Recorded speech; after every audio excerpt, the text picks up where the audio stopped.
up guys, Hectico from hecticosays here, and welcome to another episode of Shitema. For those of you who watched last week, you know that today's movie was Spider-Man 3. Why? Why Spider-Man 3? Why did I have to pick Spider-Man 3? I don't know. My brother suggested, hey, let's watch Spider-Man 3 and do a Shitema on it. And I was like, yeah, sure, it sounds like a great fucking idea. Well, it wasn't. The movie was just as shitty, if not more shitty than when I originally watched it. Anyway, let's get into the actual Shitema. The movie gets bad before it even starts. I mean, just look at the fucking cast. As soon as the movie starts, some kids start running away from Tobey Maguire. I can understand that. I wouldn't want to be around him. Makes sense. After about a 5-minute monologue, we see Peter Parker go to some fucking musical or some play or something that Mary Jane Watson is starring in. Go figure. A little while later, we see James Franco watching the same play. Alright, James Franco's in this, so this can't be all bad. James Franco's the fucking man.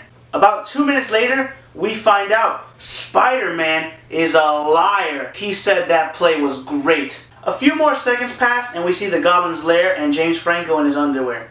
As weird as it is to say this, it's probably the best scene in the movie. After a few minutes of Peter Parker and Mary Jane Watson dicking around, the symbiote fucking crashes into Earth. About 11 minutes pass and we get a fight between Spidey and Goblin Jr. As a matter of fact, Goblin Jr. is a pretty good name. That's what I'm going to call him from now on. The fight scene, admittedly, it's not bad. Alright, this movie should have been called Spider-Man vs. Mary Jane's period. About 40 minutes into the movie, Juno's dad makes an appearance as J. Jonah Jameson. Admittedly, his character is actually pretty funny. A few minutes later, Mary Jane Watson goes to do her rehearsal or whatever for her play, and she finds out she's been replaced. That's usually what happens when you suck. Sandman shows up and he's finally wreaking some havoc in the city. Fantastic. We only had to wait about fucking 46 minutes for that to happen. Oh, look at that. A few minutes later and Mary Jane is still bitching. Let's skip some unimportant events, and a few minutes later, symbiote Spidey shows up and does absolutely nothing relevant whatsoever. Although, he manages to make Tobey Maguire look even stupider. I did not think that was possible. A little bit of time passes and James Franco decides, let me steal Mary Jane Watson from Peter. I don't know why. He can do a million times better than any girl in that movie, but, you know, I'm not going to question the Franco. He's the fucking man.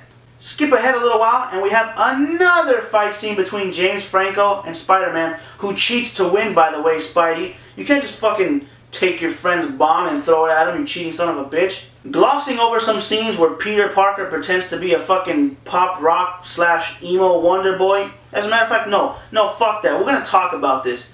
I want to know who was in the office when this was like conceptualized. There was no voice of reason. They're like, hey, this is a stupid fucking idea. Let's skip ahead a big chunk of the movie. But let me tell you what you missed. Venom shows up. That's it. So now that Teen Angst Spidey is gone and MJ's been kidnapped again, Spider-Man goes to save the day by fighting Sandman and Venom, and he gets his ass kicked. Luckily for him, James Franco, the fucking man, shows up and he wrecks everybody's shit. Unfortunately, he also gets killed. Fuck that movie. It sucks. It sucks. It sucks. Seriously, the movie blows. As far as music goes, it's mediocre. Typical film score for a superhero epic, but it's not too bad. The visual effects aren't bad considering the movie came out in like, what, 2007? So, you know, the visual effects hold up pretty well, but the movie was just plagued by like a shitty everything else. Anyway guys, before we end this episode, it's time for me to tell you what movie I'll be reviewing next week. I really don't want to do this one. I really don't want to do this one.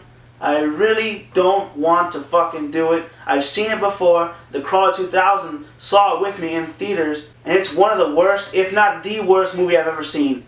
Well, you know, minus Drag Me to Hell. That's definitely the worst movie I've ever seen. But this movie is only second to that movie. The movie is Apollo 18. Shitema, please. Why you do this?